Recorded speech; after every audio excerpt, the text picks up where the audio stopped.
இனிய மாலை வணக்கம். இன்னைக்கு பார்த்தீங்கன்னா, திங்கட்கிழமை 17 ஆகஸ்ட்டு. வாரத்தோட மொத நாளு. நிஃப்டி எப்படி ஓப்பன் ஆயிருக்கு? ஓப்பன்லேருந்து நம்மளோட ஏடிஎம் பிரைஸ் இன்னைக்கு ரூ. 83. ஸ்ட்ராங்கான சப்போர்ட் அண்ட் ரெசிஸ்டன்ஸில் என்ன மாரி ஸ்ட்ரைக்கில் மார்க்கெட் வந்து ரியாக்ட் ஆனது. எல்லாமே தெளிவாக இந்த வீடியோவில் நம்ம பார்த்துடலாம். ஸ்கிப் பண்ணாமல் வீடியோ பாருங்கள். ஃபஸ்ட் டைம் வரீங்கன்னா சப்ஸ்கிரைப் பண்ணிக்கோங்க. டெலிகிராம் சேனல் இருக்குது. விருப்பம் இருந்தால் தாராளமாக ஜாயின் பண்ணிக்கலாம். லைவ் மார்க்கெட் அப்டேட் உங்களுக்கு வந்து கிடைக்கும். ஓகே. இன்றைக்கி 24,450 தான் நம்மளோட ஏடிஎம் ஸ்ட்ரைக்.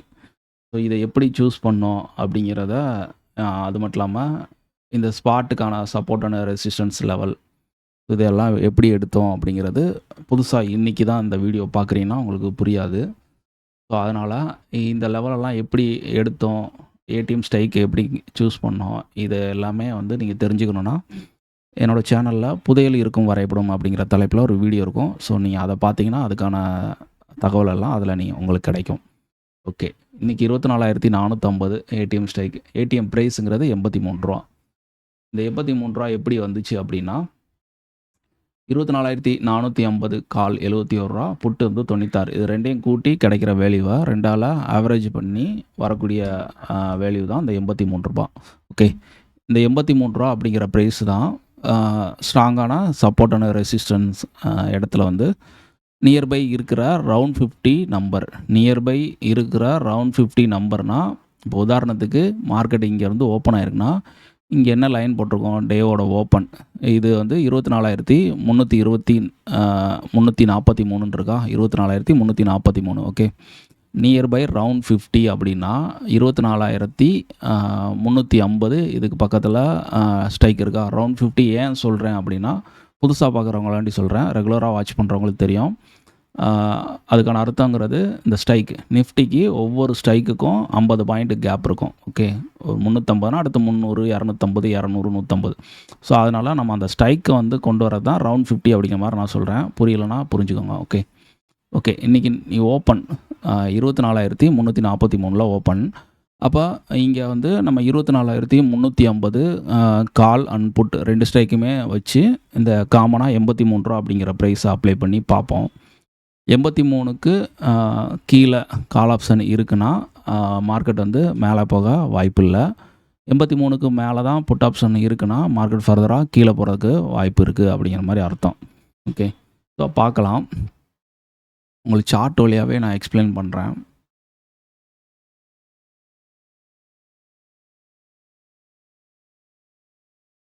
நீங்கள் ஒரு ஆப்ஷன் ட்ரேடிங் பண்ணுறீங்க அப்படின்னா, மார்க்கெட்டை எவ்வளோக்கு எவ்வளோ சிம்பிளாக வச்சுக்கிறீங்களோ அவ்வளோக்கு எவ்வளோ நல்லது. ரொம்ப வந்து காம்ப்ளிகேட்டடாக வச்சுக்கிட்டா உங்களுக்கு வந்து பெரிய குழப்பம் அப்படிங்கிறது வரும். அதாவது நிறையா கன்ஃபர்மேஷன் கிடச்சி நம்ம ஒரு ட்ரேடுக்காண்டி வெயிட் பண்ணும்போது சம்டைம் அது ரொம்ப குழப்ப நிலையில் கிடைக்கும். அதாவது இண்டிகேட்டர்ஸ் நீங்கள் ஃபாலோ பண்ணால் தெரியும். நிறையா இண்டிகேட்டர்ஸ் அப்ளை பண்ணும்போது ஒரு இண்டிகேட்டர் வந்து பையின்னு காட்டும், இன்னொன்றில் அதுக்கான சிக்னல் இருக்காது, ஒன்றில் வந்து ஆப்போசிட்டில் காட்டலாம். இந்த மாதிரி காட்டுறதுனால ஒரு எளிமையாக ஒரு ஆப்ஷன் ட்ரேடை எப்படி நீங்கள் பண்ணணும், என்ட்ரி இருக்கா இல்லையா, வியூ எந்த பக்கம், இதெல்லாம் வந்து ரொம்ப எளிமையாக நீங்கள் கற்றுக்கணும்னா நம்ம சேனலில் நீங்கள் ரெகுலராக ஃபாலோ பண்ணலாம். இருக்கிற வீடியோலாம் நீங்கள் பார்த்தீங்கனாலே ஒரு ஆப்ஷன் ட்ரேடராக பிகினருக்கு ரொம்ப யூஸ்ஃபுல்லாக இருக்கும். எக்ஸ்பீரியன்ஸ் இருக்கிறவங்களுக்கும் ரொம்பவும் யூஸ்ஃபுல்லாக இருக்கும். நீங்கள் இது ஆப்ஷன் பையிங்க்கும் யூஸ் பண்ணலாம், ஆப்ஷன் செல்லிங்க்கும் இது யூஸ் பண்ணலாம். ஓகே. இப்போது நம்ம 24,350 அப்படிங்கிற ஸ்ட்ரைக் கால் அண்ட் புட்டு ரெண்டையுமே எடுத்தாச்சு. இதில் காமனாக 2 பேத்துக்குமே 83 அப்படிங்கிற லைனை நான் மார்க் பண்ணிட்டேன். இப்போ பார்த்தீங்கன்னா நான் சொன்ன மாதிரி தான். 24,350 கால் மார்க்கெட் ஓப்பன் அப்படிங்கிறது பார்த்தீங்கன்னா 83க்கு மேலே தான் ஓப்பன் கொடுத்துருக்கான். ஓப்பன்லேருந்து ஒரு செல்லிங், சரியா, 83 கீழே ஒரு க்ளோஸ் வந்தாச்சு. இப்போ இங்கே பார்த்தீங்கன்னா 23,350 புட்டு 83 கீழே ஓப்பன் கொடுத்துருந்தாலும் மார்க்கெட்டை 83 அவன் வந்து சப்போர்ட்டாக எடுக்கிறான் இந்த இடத்துல. ஓகே. அப்போது இங்கே வந்து கால் ஆப்ஷன் வந்து விட்டு கொடுத்துட்டாங்க, புட்டு வந்து அதை தக்க வச்சுட்டாங்க. அப்போ ஃபர்தராக மார்க்கெட்டோட வியூ அப்படிங்கிறது நமக்கு மார்க்கெட்டோட வியூ டவுன் சைடு அப்படிங்கிற மாதிரி கிளியராக வந்து தெரியுது. ஓகே. இதில ஸ்பாட்ல வந்து இப்போ நமக்கு வந்து S2க்கு கீழ இருக்கிற லைன் வந்து முந்தின நாளோட லோ அப்படிங்கிற லைன் மட்டும் தான் இருக்கு. அதுக்கடுத்து மார்க்கெட்ல எந்த லைனும் கிடையாது. S2க்கு அடுத்து வந்து மார்க்கெட்ல வந்து ஒரு பேனிக் செல்லிங் அப்படிங்கிற மாரி நான் கொண்டு வரதுனால, அ அதுக்கு அடுத்த லைன் சப்போர்ட் லைன் அப்படின்னா, அந்த 24,202 அப்படிங்கிற லைன் தான். இது எப்படி வந்துச்சுன்னா, இந்த S2 24,326 இதில இருந்து இந்த ரேஞ்ச் எக்ஸ்டென்ஷன் ரூ. 124 இருக்குல்ல, இந்த 124 நான் லெஸ் பண்றேன். அதாவது support to value 24,326 range extension minus 124 அப்படிங்கிறப்ப 24,202. ஸோ அப்போ S2 கீழே நடக்கு. அடுத்த எஸ்டர்டே லோவையும் கட் பண்ணுதுன்னா, மார்க்கெட் ஃபர்தராக இந்த ஜோன் வர்றதுக்கு ப்ராபபிலிட்டி இருக்குது அப்படிங்கிற மாரி. எப்பயுமே ட்ரேடிங்கில் நான் வந்து ப்ரிடிக்ஷனை நம்ப மாட்டேன். ஸோ ப்ராபபிலிட்டியை தான் நம்புவேன். ஸோ ப்ராபபிலிட்டின்னா இந்த மார்க்கெட் வந்து இங்கேருந்து ஃபால் ஆகிறதுக்கு வாய்ப்பு இருக்கா? இல்லை ரிவர்சல் ஆகிறதுக்கு வாய்ப்பு இருக்கா? சைட்வேஸ் போகிறதுக்கு வாய்ப்பு இருக்கா? அப்படின்னா அது இதுக்கு முன்னாடி என்ன மாரி தன்மையில அந்த மாரி நடந்திருக்கு? ரிவர்சல் ஆகணும்னா என்ன நடக்கணும்? என்ன நடக்கக்கூடாது? ஃபால் ஆகணும்னா என்ன நடக்கணும்? நடக்கக்கூடாது. சைட்வேஸாக போகணும். என்ன நடந்திருக்கணும்? நடக்கக்கூடாது. இதுதான் விஷயம். இந்த மாரி அப்சர்வேஷன் பண்ணும்போது, அ அந்த ரிப்பீட்டடா அது நடக்க வாய்ப்பு இருக்கும். அப்போ ப்ராபபிலிட்டி. ஸோ அந்த சினாரியோ நடந்தா அதுக்கான ப்ராபபிலிட்டி இருக்கு. ஸோ அதத்தான் வந்து நான் ஸ்ட்ரிக்ட்டா ஃபாலோ பண்ணுவேன். ப்ரிடிக்ஷன எப்பயுமே நான் நம்ப மாட்டேன். ஓகே. ஓகே. இப்போ மார்க்கெட் நம்ம வந்து ஓப்பனா பேஸ் பண்ணி எந்த என்ட்ரியும் நம்ம எடுக்க போறது கிடையாது. சொல்லியிருப்பேன், நிறையா வீடியோவில் சொல்லியிருப்பேன். ஒரு ஃபார்ம் ஆகியும் அதுக்கடுத்து மார்க்கெட்டில் வந்து நீங்கள் ஆப்ஷன் ட்ரேடராக உள்ள நுழையலாம். அது வரைக்கும் உள்ளே போகக்கூடாது. போனீங்கன்னா அந்நேரம் நடக்கக்கூடிய அந்த ஹைலி வாலட்டலான மூவ், அப் அண்ட் டவுன் மூவில் மார்க்கெட் டிகே அந்த மாதிரி விஷயங்கள்லாம் இருக்கும். ஸோ அப்போ அதில் மாட்டிக்கிட்டிங்கன்னா ஆப்ஷன் பையராக உங்களுக்கு ஓவர் ட்ரேட் பண்ணக்கூடிய சூழல் வந்து உருவாயிரும். அதனால் வெயிட் பண்ணி போங்க. மார்க்கெட் காலைல 9:15க்கு ஆரம்பிச்சுன்னா ஆல்மோஸ்ட் ஒரு 3:30 மணி வரைக்கும் இருக்குது. ஓகே. அப்போ டைம்ங்கிறது நமக்கு நிறையாவே இருக்குது. வெயிட் பண்ணி தாராளமாக போகலாம். ஃபாஸ்ட்டாக உள்ளே போயிட்டு ஒரு சில நாள் ப்ராஃபிட் எடுத்துருக்கலாம். ஸோ மேக்ஸிமம் அது வந்து ரிசல்ட் நெகட்டிவாக தான் வர்றதுக்கு அதிகமான வாய்ப்பு. ஸோ அப்போ அந்த நெகட்டிவ் ரிசல்ட் வந்துச்சுன்னா, அந்த நெகட்டிவான ரிசல்ட்டை எப்படி பாசிட்டிவ் ஆக்குறது அப்படிங்கிற திங்கிங்லேயே அந்த ஒரு நாள் டே ஃபுல்லாக மார்க்கெட்டை சர்வே பண்ணுற மாதிரி சூழ்நிலை ஆயிரும். மற்றபடி நம்ம பார்க்குற வேலைகளையும் கவனம் பெருசாக செலுத்த முடியாத சூழல் உருவாகிரும். அதனால் மார்க்கெட்டில் வெயிட் பண்ணுங்கள். நல்ல ஒரு ஆப்பர்ச்சுனிட்டி கிடைக்கனாலும் ஒன்றும் பிரச்சனை இல்லை. நம்ம கேபிட்டல் சேவ், நோ ட்ரேட் அப்படின்னாலும் கேபிட்டல் சேவ் தான். ஸோ எல்லா நாளும் ட்ரேட் ஆப்பர்ச்சுனிட்டி இருக்கணும்னு அவசியம் கிடையாது. எதிர்பார்ப்போட மார்க்கெட்டில் நம்ம அணுகும்போது அந்த எதிர்பார்ப்பு பூர்த்தி இல்லைன்னா நம்ம வந்து அந்த இடத்துல என்ன சொல்கிறோம், அதனால் எதிர்பார்ப்போட மார்க்கெட்டை வந்து எப்பயுமே அணுக வேண்டாம். மார்க்கெட்டோட ஒரு வியூவை ஃபோக்கஸ் பண்ணியும் போக வேண்டாம். ஸோ இன்றைக்கி வந்து ஒரு நியூஸை நீங்கள் எதிர்பார்த்துருக்கீங்க. அந்த நியூஸை எதிர்பார்த்தே உங்களோட வியூவை அதே பக்கமே வச்சுக்கிட்டு, இல்லை என்னோடய வியூ இதுதான் நடக்கும் அப்படிங்கிற மாதிரி அந்த மாதிரியே போனீங்கன்னா, அது ஆப்போசிட்டாக போனாலும் அதுக்கு வந்து உங்களால் ஆக முடியாது. இப்போ ஓவராலாக மார்க்கெட்டில் வந்து ஃபஸ்ட்டு ஒரு கிட்டத்தட்ட 11 மணி வரைக்கும் புட் சைடு வியூ இருந்திருக்கு. மார்க்கெட் அதுக்கடுத்து கால் சைடு இருந்திருக்கு. நம்மளோட ஃபோக்கஸ் வந்து இதுவரைக்கும் கால் சைடு போகாமல் இருந்துட்டு அதுக்கடுத்து கால் சைடு போகிறதுக்கு, இந்த மாதிரி கன்வெர்ட் ஆகிறதுக்கு நம்மளோட மனசை வந்து இது பண்ணணும். ஒரே தான் மார்க்கெட் கீழே போயிடுச்சு, கீழே தான் போகும், மேலே போனாலும் கீழே தான் வரும் அப்படிங்கிறத காட்டிலும் அது என்ன சொல்லுது? ஓகே, மார்க்கெட் என்ன சொல்லுது? அங்கே ரைட்டர்ஸ் எப்படி இருக்காங்க? ஸோ ப்ராஃபிட் புக் பண்ண ரெடியாக இருக்காங்களா? இல்லை பேனிக் செல்லிங் வர்றதுக்கு வாய்ப்பு இருக்கா? இல்லை மார்க்கெட் சைட்வேஸாக போகிறதுக்கு ப்ராபபிலிட்டி இருக்கா? மார்க்கெட்டில் டிகே நடக்குதா? இந்த மாதிரி விஷயங்கள்லாம் பார்த்து நம்ம முடிவு எடுக்கணும். ஸோ அங்கே என்ன விஷயங்கள் நமக்கு கிடைக்குதோ அந்த டேட்டாஸை வச்சு ஃபாலோ பண்ணி நம்மளோட டிசிஷன் எடுக்கணுமே தவிர, நம்ம மைண்டில் ஒரு விஷயத்தை ஃபோக்கஸ் பண்ணிவிட்டு அதுதான் நடக்கணும் அப்படிங்கிற மாதிரி மார்க்கெட் அணுகும்போது அதில் கிடைக்கக்கூடிய ரிசல்ட்டுங்கிறது நம்மளை ரொம்ப பாதிக்கும். ஸோ அதுதான் விஷயம். ஓகே, நம்ம டாபிக்குள்ளே போகலாம். இப்போ பார்த்தீங்கன்னா ஓப்பனை வச்சு பேஸ் பண்ணி பார்த்தாச்சு. 24,350 புட் வந்து ரூ. 83 தக்க வச்சுருக்காங்க. ஸோ மார்க்கெட்டோட வியூ டவுன் சைடு தான். அப்போ நம்மளோட லாஸ்ட்டே லோவோ கட் பண்ணுது. மார்க்கெட் அதுக்கடுத்து நமக்கு இருக்கிற சப்போர்ட்டுங்கிறது 24,200 தான். ஸோ அப்போ மார்க்கெட் அங்கே வரைக்கும் போகிறதுக்கு வாய்ப்பு இருக்குது. அப்படிங்கிறப்ப இந்த ட்ரேடு நமக்கு நின்று எக்ஸிட் கொடுத்துருக்கு. 200ங்கிறது போகலை. இல்லை, அங்கேருந்து மார்க்கெட் பார்த்திங்கன்னா ஒரு 83லேருந்து ஒரு 126 வரைக்கும் ட்ராவல் ஆகிருக்காங்க. ஆல்மோஸ்ட் வந்து ஒரு 40 பாயிண்ட் அந்த மாதிரி ட்ராவல் ஆகிருக்கு. அங்கேருந்து ரிவர்சல் ஆகிருக்கு.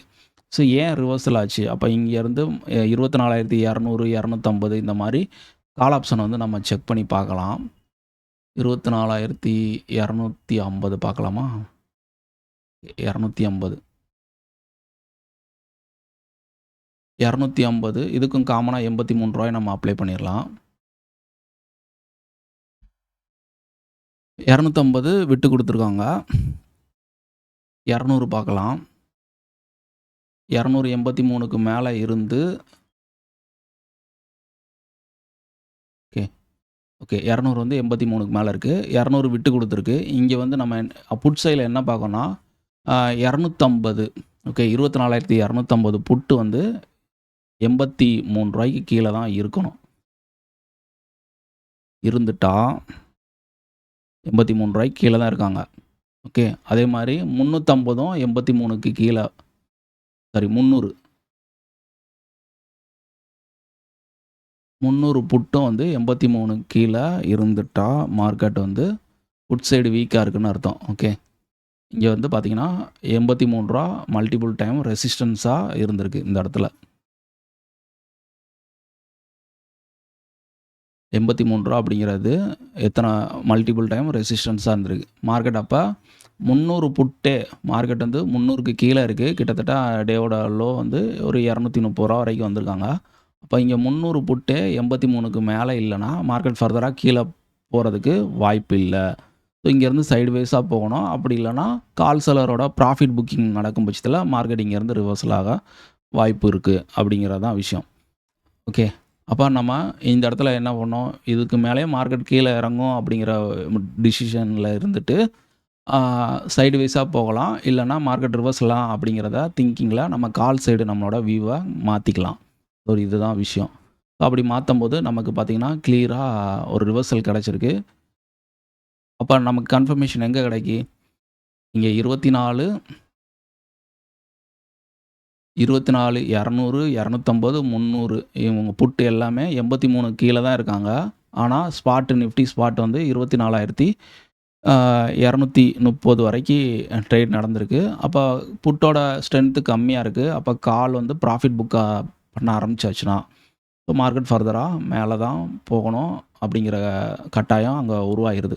ஸோ அப்போ இந்த மாதிரி ஆப்பர்ச்சுனிட்டிலாம் நீங்கள் ஒவ்வொரு ஸ்ட்ரைக்கோட ஆக்டிவிட்டீஸை பார்த்து ஒருத்தவங்களோட வீக்னஸ்ஸு இன்னொருத்தவங்களோட பர்ஃபார்மன்ஸ் கொடுக்குறதுக்கு வாய்ப்பாக அமைரும்.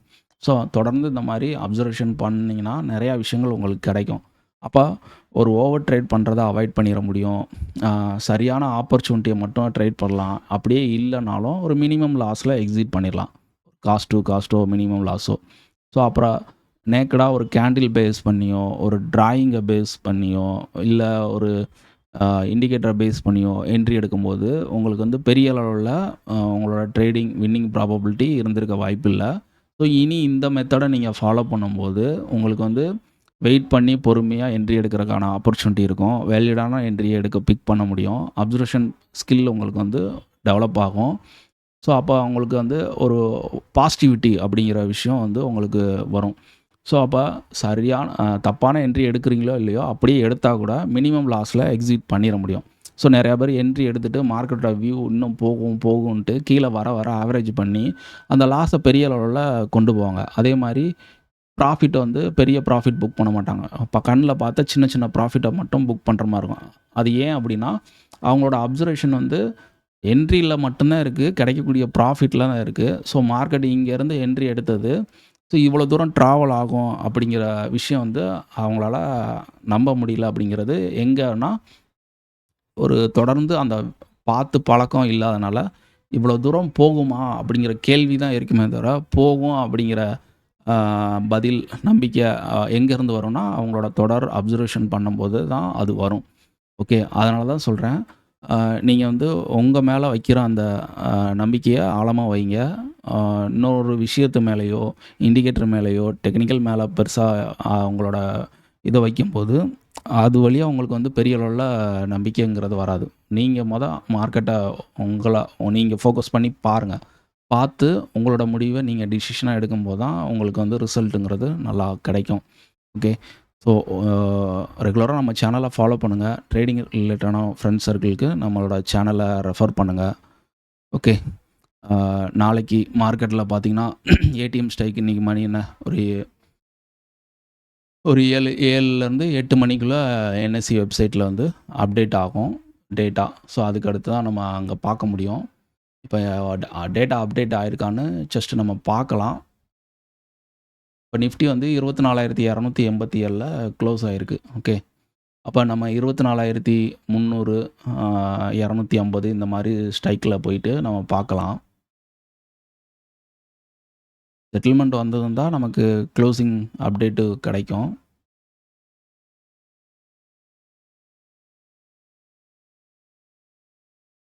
ஓகே. க்ளோசிங் வந்து அப்டேட் ஆயிருச்சு. அதனால் நமக்கு பார்க்க முடியும். இண்டெக்ஸ் ஆப்ஷன் கரண்ட் எக்ஸ்பிரி நாளைக்கு வந்து நிஃப்டியோட எக்ஸ்பிரி. ஸோ இப்போ நிஃப்டி வந்து 24,287ல் க்ளோஸ் ஆகிருக்கு. நம்ம 24,300 250 இந்த மாதிரி ஸ்ட்ரைக்லாம் பார்க்கலாம். 300 ஓகே. 24,300 அதோட க்ளோஸ் தான் நமக்கு தேவை. இப்போ சேம் ஸ்ட்ரைக் 24,300 காலன் புட் எடுத்திருக்கோம். அதோட க்ளோஸ் பாருங்கள். புட் கால் வந்து ரூ. 97, புட் வந்து ரூ. 33. ரெண்டுத்துக்கும் உள்ள வித்தியாசம் வந்து கிட்டத்தட்ட ஒரு 60 பாயிண்ட்டுக்கு மேலே இருக்குது. எந்த ஸ்ட்ரைக்கில், அதாவது க்ளோஸ் நிஃப்டி க்ளோஸ் ஆனதுக்கு நியர்பை இருக்கிற ரவுண்ட் 50 ஸ்ட்ரைக்கில் எந்த ஸ்ட்ரைக்கில் காலுக்கும் புட்டுக்கும் உள்ள அந்த ப்ரைஸ் டிஃப்ரென்ஸ் கம்மியாக இருக்கோ அதுதான் நம்மளோட ஏடிஎம் ஸ்ட்ரைக்கு. சரியா? புரியலன்னா இன்னொருக்கா ரிப்பீட்டடாக கேளுங்க. இப்போ நம்ம 250 பார்க்கலாம். இங்கேயும் ரொம்ப டிஃப்ரென்ஸ் அதிகமாக இருக்குது. 133, 21. So 100 points. அப்போ 400 24,350 பார்க்கலாம். இங்கே பார்த்தீங்கன்னா ரூ. 66 காலு, புட் வந்து ரூ. 51. ரெண்டுத்துக்கும் உள்ள டிஃப்ரென்ஸ் வந்து ஒரு 15 பாயிண்ட் தான். 400 நம்ம ஒருக்கா செக் பண்ணிடலாம். இங்கே பார்த்தீங்கன்னா 77.49 கிட்டத்தட்ட இதில் ஒரு 30 பாயிண்ட்டுக்கு மேலே டிஃப்ரென்ஸ் இருக்குது. அதனால் 24,350 தான் நியர்பை க்ளோசிங் நியர்பை இருக்கிற ஸ்ட்ரைக்கில் டிஃப்ரென்ஸ் கம்மியாக இருக்கிற ப்ரைஸ். கால் அண்ட் புட்டுக்கான ப்ரைஸ் டிஃப்ரெண்ட்டாக இதில் தான் இருக்குது. 66 கால், புட்டு வந்து ரூ. 51. டோட்டலாக 15 பாயிண்ட் தான் இதில் டிஃப்ரெண்ட். இவ்வளோ பாயிண்ட் தான் டிஃப்ரெண்ட் இருக்கணும்னு அவசியம் கிடையாது. அது 1 பாயிண்ட்டாக இருக்கலாம், 10 பாயிண்ட்டாக இருக்கலாம், 15 பாயிண்ட்டாக இருக்கலாம், 20 பாயிண்ட்டாக இருக்கலாம். நியர்பை ஸ்ட்ரைக்கை காட்டிலும் அவங்கள விட இந்த எந்த ஸ்ட்ரைக்கில் ப்ரைஸு டிஃப்ரென்ஸ் கம்மியாக இருக்கோ அதுதான் நம்மளோட ஏடிஎம் ஸ்ட்ரைக்கு. ஓகே. அப்போ 24,350 தான் நாளைக்கான நமக்கு ஏடிஎம் ஸ்ட்ரைக். இதை வச்சு தான் நான் வந்து நிஃப்டிக்கு சப்போர்ட் அண்ட் ரெசிஸ்டன்ஸ் லெவல்லாம் எடுக்க போகிறேன். ஸோ நீங்கள் இதோட சார்ட் வந்து பார்க்கணுன்னா என்னோடய டெலிகிராமில் நான் அப்டேட் பண்ணுவேன். லெவல்லாம் மார்க் பண்ணிவிட்டு அதில் அப்டேட் பண்ணுவேன். நீங்கள் ரெகுலராக டெலிகிராமில் ஃபாலோ பண்ணிங்கன்னா அந்த அப்டேட் உங்களுக்கு கிடைக்கும். இப்போது ஏடிஎம் ப்ரைஸ் என்னன்னு பார்த்துலாம். ரூ. 66 காலு, புட்டு ரூ. 51. டோட்டலாக ரூ. 117. இது 2ஆல் ஆவரேஜ் பண்ணால் ரூ. 58. ஸோ அப்போ ரூ. 58 ப்ரைஸ் தான் நாளைக்கு நமக்கு ஏடிஎம் ப்ரைஸ். இந்த ரூ. 58 அப்படிங்கிற விலையை நாளைக்கு நிஃப்டி ஸ்ட்ராங்கான ஒரு சப்போர்ட் அண்ட் ரெசிஸ்டன்ஸ் ஜோனில் நியர்பை இருக்கிற ரவுண்ட் 50 ஸ்ட்ரைக்கு எது தக்க வைக்கிறாங்களோ அதுதான் கரெக்டான ரிவர்சல் பாயிண்ட்டாக இருக்கும். ஸோ மேலே போகுதுன்னா அது ஒரு ரெசிஸ்டன்ஸாக இருக்கும். ஓகே. பார்க்கலாம். நாளைக்கு எக்ஸ்பிரி டே. நாளைக்கு வந்து கொஞ்சம் கேர்ஃபுல்லாக தான் ட்ரேட் பண்ணணும். ஏன்னா ப்ரீமியம் ரொம்ப லோவாக இருக்கிறதுனால ஸோ மார்க்கெட்டில் ஆப்ஷன் செல்லர் வந்து உள்ளே வர்றதுக்கு வாய்ப்பு இருக்குது. ஸோ அப்போ நீங்கள் என்ன நோட் பண்ணணும்னா, அதாவது ஸ்டாடல்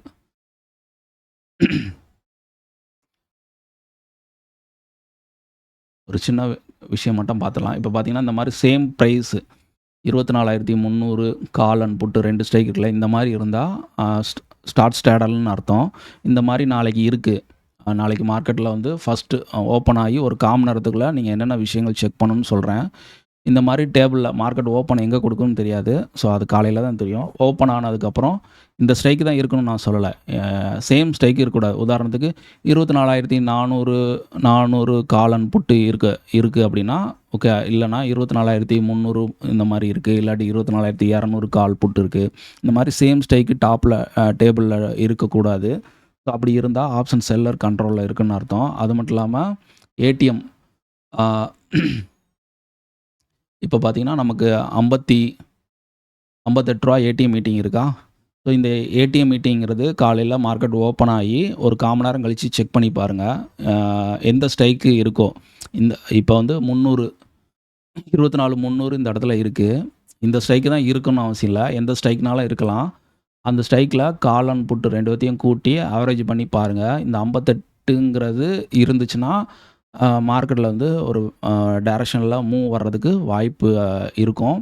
அப்படி இல்லை இது ஒரு 40 38 இந்த மாதிரி இருக்குன்னா ஆப்ஷன் செல்லர் கண்ட்ரோலில் இருக்கறனால அக்ரெசிவாக பை பண்ணுறத ஸ்டாப் பண்ணிடுங்க. மார்க்கெட் ஒரு ஸ்ட்ராங்கான ரெசிஸ்டன்ஸோ சப்போர்ட்டோ போகாமல் இன்சைடில் எங்கேயும் போயிட்டு ஒரு ட்ரேட் எக்ஸிக்யூட் பண்ணிங்கன்னா ஸ்டாப் லாஸ் அடிக்கிறதுக்கு அதிக வாய்ப்பு அமைஞ்சிரும். அதனால் கேர்ஃபுல்லாக ட்ரேட் பண்ணோம். இந்த மாதிரி விஷயங்கள்லாம் நோட் பண்ணிவிட்டு இப்படிலாம் இருக்குன்னா கொஞ்சம் பொறுமையாக இருந்து ஆப்பர்ச்சுனிட்டி கிடைக்கிற வரைக்கும் வெயிட் பண்ணிவிட்டு ட்ரேட் எக்ஸிக்யூட் பண்ணுங்கள். Okay, thank you all.